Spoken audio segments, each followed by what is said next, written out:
As the USMCA rolls out in Arizona, much of the focus will be on how it impacts trade at its ports of entry. Mexico remains the state's largest importer of goods, and trade supports thousands of jobs on both sides of the border. As we heard from international trade advisor Luis Ramirez, while the pandemic is disrupting that trade, investors remain optimistic about the region. In the current uh, manufacturing sector in Sonora. I mentioned in Nogales 44,500 employees, but at one point in time in late March, certainly April and May, 30,000 of those employees were stuck at home. They were sent home, the stay-at-home orders. Gradually, that has been coming back as manufacturing facilities are implementing those protocols. We're seeing tremendous excitement with the reopening up of the current manufacturing sector. And then we talk to those companies manufacturing there or those who offer services, and they're going, listen, we used to deal with one or two leads for investment in this region. We're now dealing with 5 or 10 leads per month to invest in this region. We're seeing the interest in Sonora, we're seeing the interest in Arizona, and everything that we can bring together as a region for those companies who want to invest for the long term.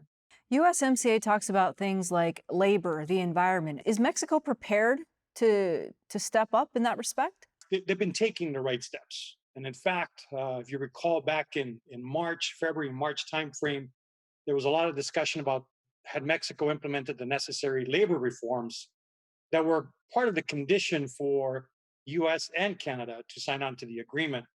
And literally, I think it was May 1st, if I remember correctly, the president signs into law a number of labor reforms.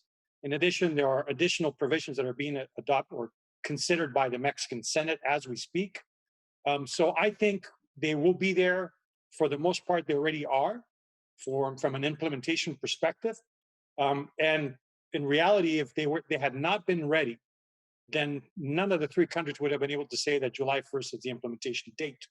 I want to ask you about the auto industry because that's changed quite a bit, including that Mexico will need to pay, and you tell me if I'm correct on this, at least 40% of those auto parts need to be produced by someone who's making at least $16 an hour in Mexico. Is that correct? That is correct. And while the intention might have been initially by the US to encourage companies to do the auto parts and all the way through assembly in the US, we're hearing now, for instance, of Japanese automakers that were in the process of investing billions of dollars in Mexico. So it is also racing what they're going to be paying in Mexico. I think from a long-term perspective, it's much easier for a company that is going to be in the automotive sector to look at both countries, not just look at Mexico because of quote unquote lower cost of labor. I think companies are now being forced to look at the total cost of operations and then determine what is the most competitive location. And that's location, logistics, and business environment, certainty of investment. All those factors are going to making a multi-billion-dollar decision like the Japanese did.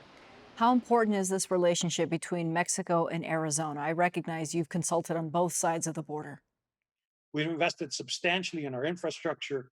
We've built the relationships, not just with the state of Sonora, but with the entire Arizona Mexico corridor all the way to central Mexico. And we continue that process. But I would not limit us to that conversation with Mexico. I know you had the Consul General of Canada, and the story between between Arizona and Canada has been phenomenal. Of those 500 Canadian companies doing business in Arizona, you're now starting to see Canadian companies investing in Arizona to then start looking at the Mexican market. It truly is, they're leveraging what USMCA has to offer through Arizona. Okay, Luis Ramirez, an international advisor along the U.S. Mexico border. Thanks for your insight. Thank you, Lauren.